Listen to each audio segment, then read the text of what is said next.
Ihmismörkö löytää vaimonsa. Oli aurinkoinen päivä, kun ihmismörkö lähti ulos. Hän käveli metsään. Hän meni koko ajan syvemmälle metsään. Yhtäkkiä alkoi kuulua ulvontaa.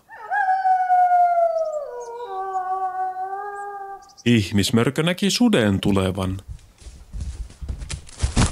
Susi nappasi ihmismörön suuhunsa. Ihmismörkö yritti päästä pois. Lopulta hän pääsi pois ja susi lähti karkuun. Kalle tuli metsään ja näki siellä ihmismörön ja sanoi tälle moi. Tämän jälkeen Kalle meni palasiksi yhtäkkiä. Kalle soitti aurauskoneelle. Voitko tulla siivoamaan palaseni ja viedä ne paikkaan, jossa minut voidaan korjata?